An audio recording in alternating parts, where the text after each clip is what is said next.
बिस्मिल्लाहिर्रहमानिर्रहीम अस्सलाम वालेकुम। यूट्यूब चैनल नॉलेज विद कलंदर में एक अहम वीडियो के साथ, इंतहाई अहम वीडियो के साथ आप सबको खुशामदीद। हमारी आज की वीडियो का टॉपिक है उर्दू नसर की तशरीह। आज के इस लेक्चर में मुख्तसर लेकिन बहुत अहम लेक्चर है। आपको उर्दू नसर की तशरीह के हवाले से जो सवालात आपके जहन में वो सब जो हैं क्लियर हो जाएंगे। हम दो चीज़ों पर बात करेंगे। एक तो नसर और नज़म की तशरीह में जो फ़र्क है वो बताएंगे, और नसर की जो तशरीह की जाती है उसके कंपोनेंट्स क्या हैं, किस तरीके से की जाती है, और तलबा जो बुनियादी गलती करते हैं उस गलती के जो है हम काउंटर करेंगे। और नसर की तशरीह का जो मकसद है, ये सवाल नसर इम्तिहान में, मैट्रिक में, एफएससी में जो सवाल आता है इस नसर पारे की तशरीह करें तो इसका मकसद क्या है, इस पर भी हम बात करेंगे। तो हमारे पास देखो बच्चों, तशरीह जो, अच्छा ये जो वीडियो मैंने बना रही है, ये वीडियो जो मैंने बनाई है ये मैंने एक और वीडियो से इंस्पायर होकर बनाई है जो कि मेरे एक शागिर्द ने मुझे व्हाट्सएप पे भेजी है। उस वीडियो को मैंने देखा तो उस पर 2 लाख के करीब 2 लाख के करीब व्यूज़ उस पर आए हुए थे, और वहाँ नसर की तशरीह के हवाले से बहुत ही गलत जो है डिफिनेशंस की जा रही थी। तो मैंने सोचा कि यहाँ इस चीज़ का जवाब देने के लिए, मैं नाम नहीं लूँगा कौन सा चैनल था, बच्चों को थोड़ी सी रहनुमाई फराहम करने के लिए नसर की तशरीह के हवाले से एक वजाहती वीडियो जो है वो तैयार कर दी जाए। देखो हमारे पास एक तो होती है शेर की तशरीह और एक होती है नसर की तशरीह। हमारे पास जब उर्दू ज़ुबान में जब भी कोई बात आती है तो या वो शेर की शक्ल में होती है और नसर की शक्ल में होती है, गज़ल की शक्ल में, नसर की शक्ल में। अब गज़ल की जो तशरीह है, मिसाल के तौर पे मैं मिसाल देता हूँ। शायर कह रही हूँ कि उसकी आंखों में डूब कर देखो, बड़ा हसीन समंदर है खुदकुशी के। तो दिल में तो कहता हूँ भाई तू डूब जा, साड़ी जान छोड़। अब इस शेर में बज़ाहिर तो डूबने की बात हो रही है लेकिन हकीकत में डूबने की नहीं है। आपने देखना है शायर यहाँ क्या कह रहा है। शायर यहाँ महबूब की आंखों को समंदर को बतौर इशारा महबूब की आंखों के लिए इस्तेमाल कर रहा है, और डूब जाने का मतलब जो है कुएं में जाकर डूबना नहीं, कोई और मतलब है। दरिया कुएं में जो डूबते हैं वो वाला डूबना यहाँ मतलब नहीं है। इसमें एक और मिसाल दे देता हूँ। हमारे पास शेर है कि हमारे घर के दरवाज़ों पे नासिर उदासी बाल खोले सो रही है। अब ये बहुत मुख्तसर सा शेर है, इसकी बहुत छोटी सी बहर है, लेकिन इसमें बहुत बड़ी जो बात है जो की गई है, जब आप इसकी तशरीह करना शुरू करेंगे तो 2-3 पेज तशरीह भी बन सकती है, 2 पेज तक तशरीह भी बन सकती है। आप वो सारी बातें भी दरमियान में ले आएंगे जो उस शेर में मौजूद नहीं है। तो यहाँ बच्चे गलती ये करते हैं कि वो नसर की तशरीह करते हुए भी यही चीज़ जो है वो रिपीट कर लेते हैं। जिस तरह वो गज़ल की और नज़म की तशरीह कर रहे हैं उसी तरह वो नसर की तशरीह में भी ये गलती कर लेते हैं। तो ये मिस्टेक नहीं करनी, ठीक है। अच्छा, एक नसर की जो तशरीह है उस तशरीह के 3 कंपोनेंट्स होते हैं, 3 उसमें कंपोनेंट्स होते हैं। एक होता है हवाला मतन, दूसरा होता है हमारे पास सयाक व सबाक, और तीसरा कंपोनेंट होता है वजाहत, या हम उसको कह देते हैं तशरीह।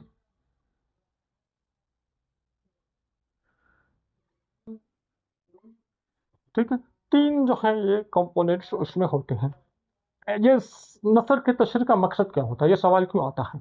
मकसद देखो, इसका मकसद सिर्फ और सिर्फ ये होता है कि क्या बच्चे ने जो सबक है ये पढ़ा है या नहीं, ये चेक करना होता है।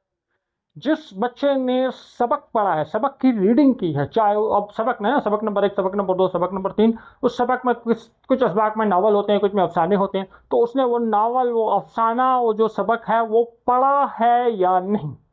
और मैं बहुत मज़े की बात बता देता हूँ कि जो बच्चा सबक को वर्ड टू वर्ड पढ़ लेता है, वर्ड टू वर्ड किसी टीचर से वर्ड टू वर्ड पढ़ लेता है, तो उसको फिर इन चीज़ों में कोई मसला नहीं होता। वो बहुत आसानी से जो है तशरीह कर सकता है। मैंने कुछ वर्ड टू वर्ड रीडिंग के लेक्चर अपलोड किए थे लेकिन फिर मैंने छोड़ दिया, मुझे इतना अच्छा रिस्पॉन्स उस पर नहीं मिला। अच्छा, अब यहाँ हम बात करेंगे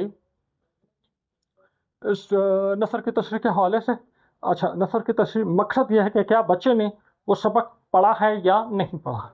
ठीक है, तो ये चीज़ जो है चेक करनी होती है। जिसने सबक पढ़ा है वो आसानी से तशरीह कर सकता है। अब मैं अपनी बात को एक मिसाल से मैं समझाता हूँ। मैं आपको एक डायलॉग सुनाता हूँ। मैं एक डायलॉग फ़िल्म का डायलॉग सुनाऊँगा, तो आप में से बहुत से बच्चों के ज़हन में एक बात आ जाएगी और कुछ बच्चों के ज़हन में वो बात नहीं आएगी।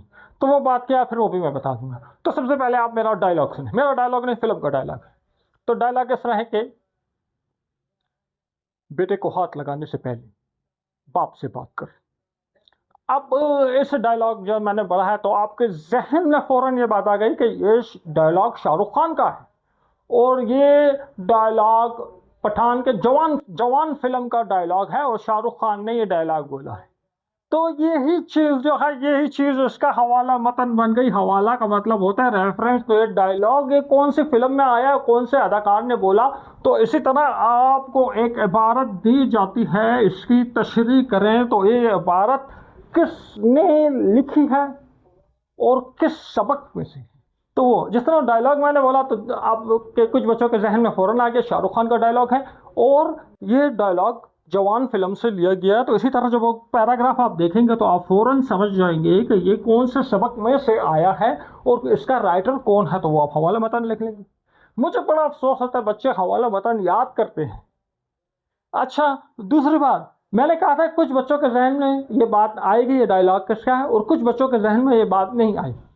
अब जिस बच्चे ने ये फ़िल्म देखी हुई है या इस फ़िल्म के बारे में सुना हुआ है तो उससे मेरा डायलॉग सुनते ही उसको फ़ौरन पता चल गया कि ये शाहरुख खान की फ़िल्म है, ये शाहरुख खान का डायलॉग है। अब जिसने वो फ़िल्म ही नहीं देखी, जिसने वो मूवी ही नहीं देखी, तो वो जो डायलॉग सुना उसको समझ ही नहीं आई सर जी क्या कह रहे हैं। ठीक है, तो ये हवाला मतन इसी तरह जब आपने सबक पढ़ा होगा तो आप हवाले मतन बहुत आसानी से देख सकेंगे। आप इबारत देखेंगे, आपने सबक पढ़ा हुआ है 3 बार 4 बार रीडिंग की हुई उसकी, ठीक है, रट्टा नहीं लगाया हुआ, रीडिंग की हुई, तो आप फ़ौरन बता देंगे जी ये सबक जो है अखलाक नबवी में से आया है, ये सबक जो है, ये डायलॉग जो है फ़लाने सबक में से आया है, फ़लाने सबक में से आया और इसके राइटर जो हैं ये हो गया पहली बात। अब दूसरी बात, अच्छा अब मैं वापस अपने डायलॉग पे आता हूँ। मैंने डायलॉग बोला है कि बेटे को हाथ लगाने से पहले बाप से बात कर। अब ये डायलॉग जो मूवी में किस जगह बोला गया था, मूवी में इस डायलॉग की पोजीशन क्या थी। अब जिस बंदे ने ये मूवी नहीं देखी, अगर आप उसको बताएंगे इस डायलॉग के बारे में, इस डायलॉग का मतलब बताएंगे, तो आप उसको बताएंगे कि एक तो डायलॉग देखो, डायलॉग मूवी के शुरू में था, मूवी के दरमियान में था या मूवी के एंड में था, कोई पोजीशन होगी। इस डायलॉग से पहले क्या हुआ और इस डायलॉग के बोलने के बाद फिर मूवी में क्या हुआ।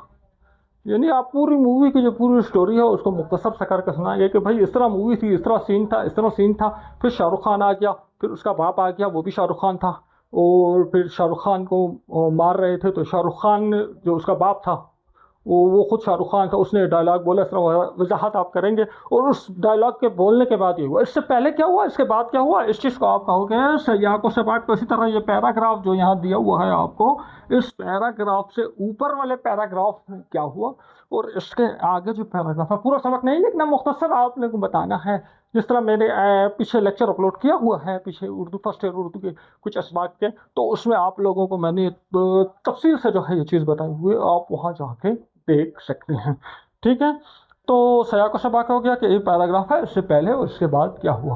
अगर ये बिल्कुल आखिरी पैराग्राफ है तो आप मेंशन करोगे कि ये नसर जो है, ये नसर का या सबक का जो हिस्सा जो है ये बिल्कुल सबक के आखिर में से लिया गया, यानी अब इसके बाद और कुछ नहीं हुआ, तो इससे पहले क्या हुआ था वो आप बताओगे।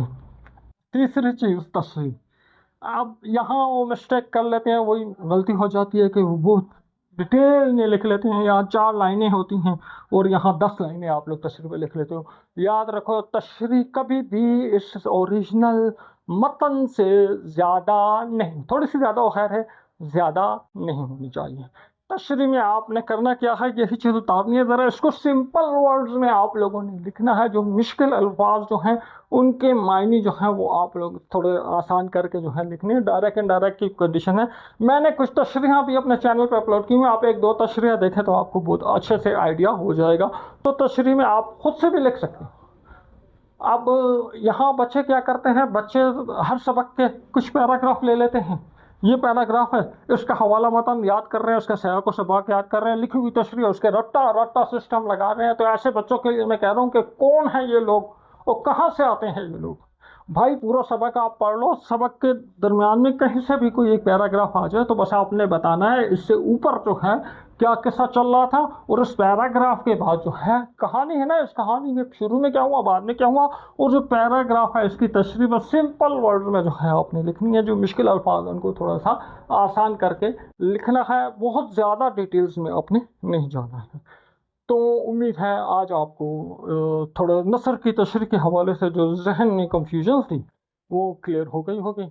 अगले लेक्चर में इंशाल्लाह इसी तरह अगर कोई और पॉइंट हो तो उस पर बात करेंगे। तो कमेंट सेक्शन में ज़रूर बताइए आप इस नसर की तशरीह के हवाले से आपका फीडबैक क्या है, आपकी राय क्या है, तो कमेंट सेक्शन में ज़रूर बताएं। और इसके अलावा ऐसे ही किसी और मौजू पे आप के जहन में कोई सवाल है तो वो भी आप कमेंट सेक्शन में पूछ सकते हैं। तो नेक्स्ट वीडियो में मुलाकात होगी, अपना ख्याल रखिएगा। अल्लाह।